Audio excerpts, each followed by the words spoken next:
आइए खबरों में आगे बढ़ने से पहले सीधा आपको किराड़ी लिए चलते हैं, जहां पर योगी आदित्यनाथ इस वक्त कर रहे हैं चुनावी सभा को संबोधित। मंत्रीगण 54 मंत्री मेरे साथ प्रयागराज के संगम में एक साथ डुबकी लगाए हैं, एक साथ डुबकी लगाए हैं, पुण्य के भागीदार बने हैं।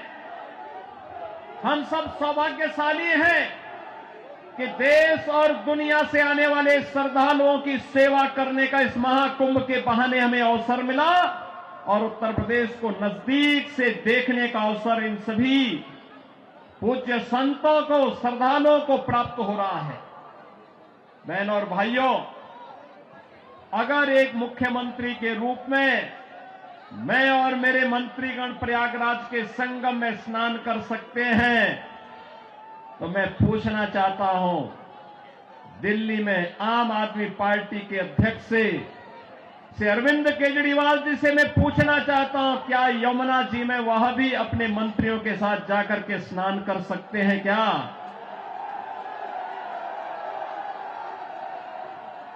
अगर उनमें नैतिक साहस है तो उनको इसका जवाब देना चाहिए।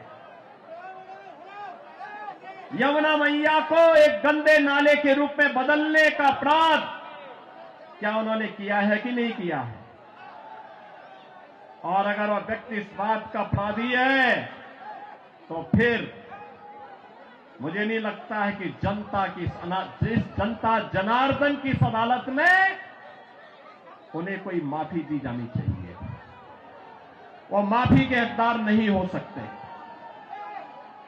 बहनों और भाइयों, आज जब हम लोग दिल्ली की स्थिति को देख रहे हैं, ये राष्ट्रीय राजधानी है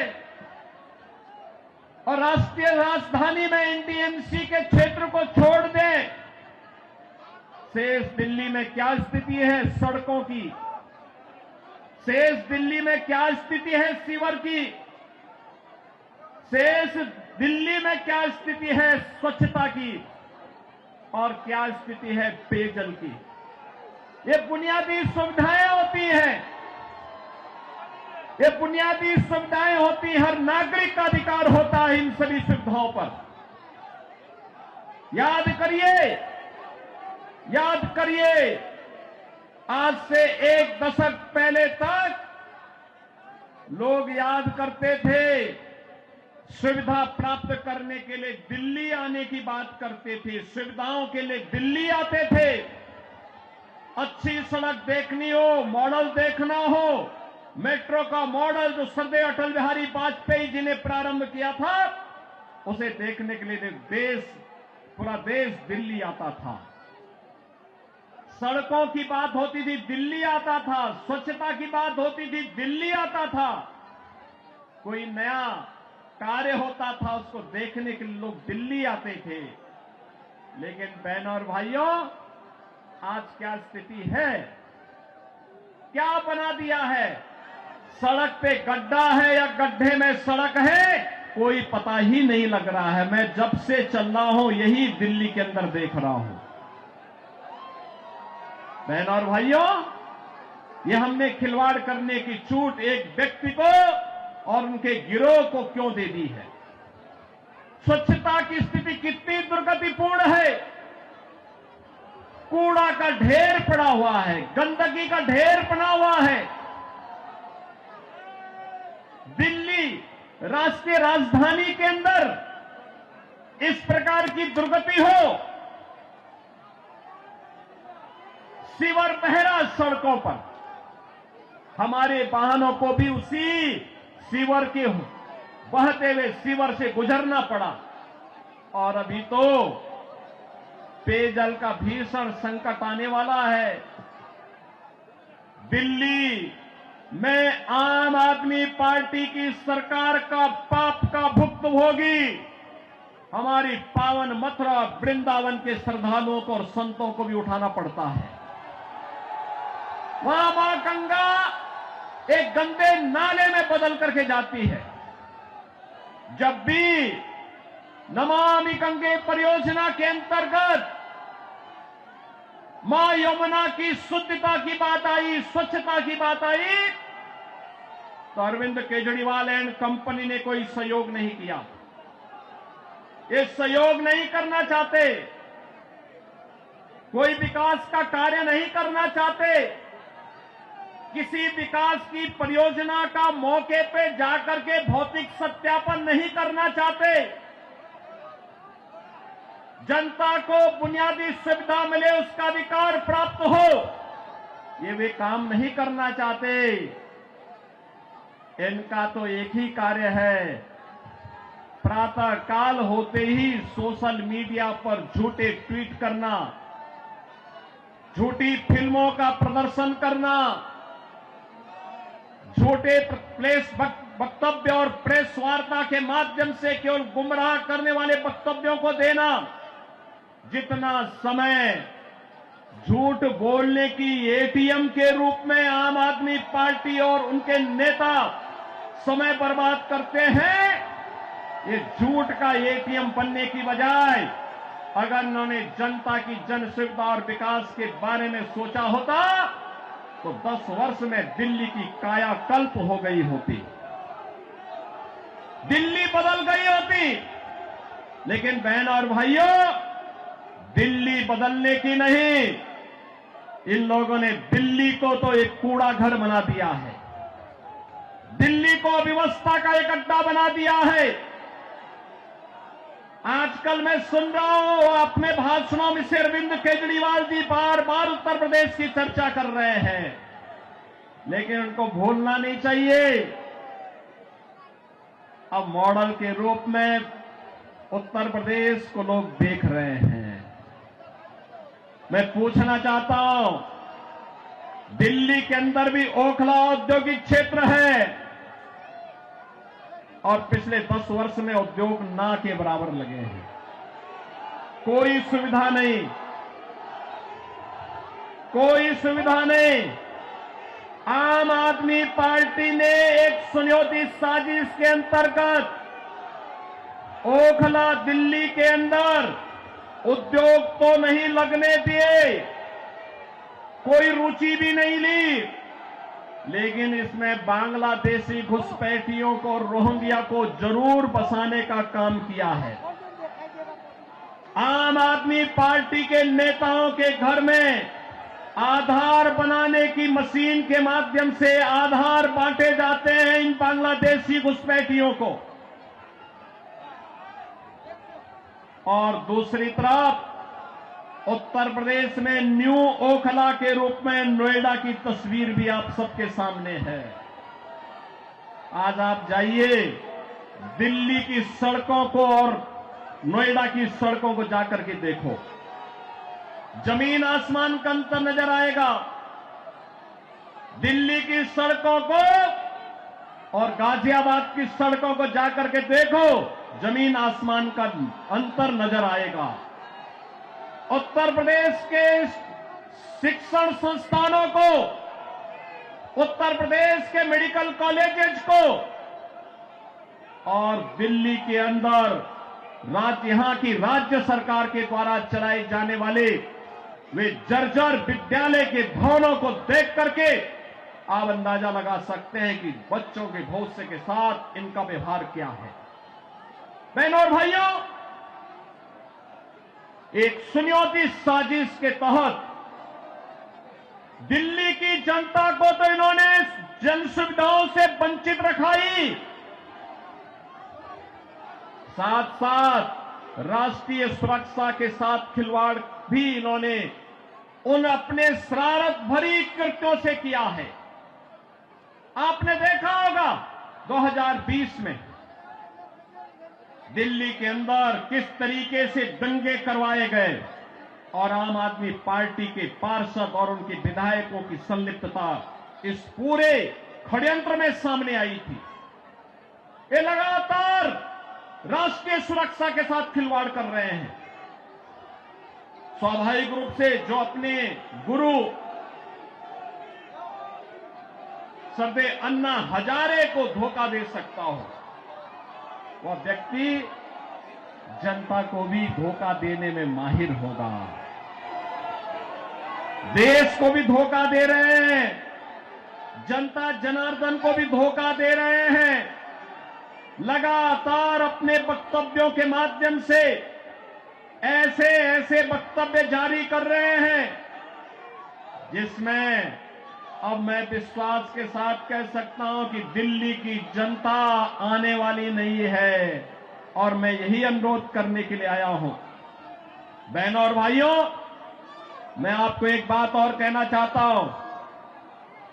मैं आपसे एक बात और कहना चाहता हूं। जो यहां पर आम आदमी पार्टी की सरकार और आम आदमी पार्टी जो लगातार कह रही है, ये लगातार एक बात को कह रही है कि इन्होंने यहां पर बिजली दी है। बहनों और भाइयों, एनडीएमसी का क्षेत्र जहां बिजली मिलती है 24 घंटे, वह गृह मंत्रालय और शहरी विकास मंत्रालय भारत सरकार के अंतर्गत आता है। देश के किसी भी बड़े महानगर से, किसी भी नगर, मैं कह सकता हूं उत्तर प्रदेश की आबादी 25 करोड़ की है। हर जिला मुख्यालय को 24 घंटे की बिजली आज के दिन पर हम दे रहे हैं, और बिजली का पर यूनिट दाम उत्तर प्रदेश में एक सामान्य उपभोक्ता के लिए अगर है तो यह 3 से 3.5 रुपए है, इससे ज्यादा नहीं है। दिल्ली में यही 9 से लेके 10 रुपया है, यानी उत्तर प्रदेश से 3 गुना पैसा लेते हैं, लेकिन 24 घंटे बिजली यहां पर नहीं दे पा रहे हैं। बहनों और भाइयों, मैं केवल आपसे एक बात कहना चाहता हूं। जो लोग आपके साथ खिलवाड़ कर रहे हो, आपको जन सुविधाओं से वंचित कर रहे हो, दिल्ली की पूरी तस्वीर को बदसूरत कर रहे हो, राष्ट्रीय सुरक्षा के साथ खिलवाड़ कर रहे हो, ऐसे लोगों को सत्ता में दोबारा आने का कोई अधिकार नहीं होना चाहिए, कोई अधिकार नहीं होना चाहिए। आज आपके सामने भारतीय जनता पार्टी की डबल इंजन की सरकारें आपके पास काम करती हुई अगल बगल के राज्यों में नजर आ रही है। उत्तर प्रदेश है, हरियाणा है, राजस्थान है, मध्य प्रदेश है, छत्तीसगढ़ है। इन सभी राज्यों में जाकर के देखो। मैं कल एक न्यूज पढ़ रहा था कि पंजाब की कुछ बहनें आम आदमी पार्टी के कार्यालय का घेराव की हैं, श्री अरविंद केजरीवाल के घर का घेराव की हैं, और ये इस बात को लेके कही हैं कि जो वायदा किया था इन्होंने पंजाब में सरकार बनाने के पहले कि 1000 रुपया हर महिला को देंगे, ये दिया ही नहीं, और वे महिलाएं इसलिए घेराव करने के लिए आई थी। इन्होंने यहां पे दिल्ली में भी घोषणा की कि मुल्ला और मौलवी को यहां पर पहले से ही ये लोग वेतन देते थे। आज दिल्ली की आर्थिक स्थिति इतनी बदहाल कर चुके हैं कि उनको भी कई महीनों का नहीं मिला, और जब वहां से हो हल्ला शुरू हुआ तो इन्होंने उसको डाइल्यूट करने के लिए कहा कि हम पुजारियों को भी देंगे। बहनों और भाइयों, मैं पूछना चाहता हूं अरविंद केजरीवाल जी से और उनकी पूरी टीम से, क्या किसी मंदिर के सुंदरीकरण की कार्य योजना को उन्होंने कभी आगे बढ़ाया? कभी बढ़ाया? मॉडल देखना हो तो आइए काशी में काशी विश्वनाथ धाम को देखिए। मॉडल देखना हो अयोध्या में श्री राम जन्मभूमि पर भगवान राम के भव्य मंदिर के मॉडल को देखो। मॉडल देखना हो तो प्रयागराज में आइए। प्रयागराज में महाकुंभ के आयोजन स्थल को देखो। आस्था का सम्मान ऐसे होता है। 1000 से अधिक ऐसे विरासत से जुड़े हुए धार्मिक और आध्यात्मिक स्थलों के पुनरुद्धार और सुंदरीकरण का कार्य के लिए उत्तर प्रदेश के अंदर चल रहा है या पूरा हो चुका है। बहनों और भाइयों, यहां पर आम आदमी पार्टी आपकी भावनाओं के साथ खिलवाड़ कर रही है, लेकिन वे भत्ता देने की बात और मानदेय देने की बात करते समय भूल गए कि उन्होंने बौद्ध मठों से जुड़े हुए भंतों को छोड़ दिया है। बनते भी पाए इसकी उनको चिंता नहीं।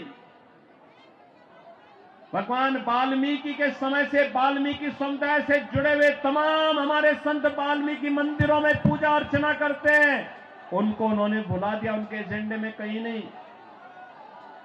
आम आदमी पार्टी के एजेंडे में रविदासी मंदिरों के पुजारी नहीं है। यानी आज भी इनकी तुष्टीकरण की जो पॉलिसी चली आ रही है, बांटो और राज करो की पॉलिसी चली आ रही है, वह अभी भी मानदेय और सरकारी पैसे से उस मानदेय या भत्ता देने में भी उसमें ये लोग परहेज नहीं कर पा रहे हैं। और इसीलिए तो मैं आप सबसे कहना चाहूंगा कि बहनों और भाइयों, आज प्रधानमंत्री मोदी जी के नेतृत्व में हम एक नए भारत का दर्शन कर रहे हैं। एक नया भारत अगर हमें काशी में काशी विश्वनाथ का दर्शन कराता है, तो उत्तराखंड में केदारपुरी में भगवान केदारेश्वर का भी भव्य मंदिर का पुनरुद्धार का कार्य वहां चल रहा है। मध्य प्रदेश में महाकाल का महालोक है, तो उत्तर प्रदेश के विंध्यवासिनी में मां विंध्यवासिनी का धाम भी एक नए कॉरिडोर के रूप में विकसित हुआ है।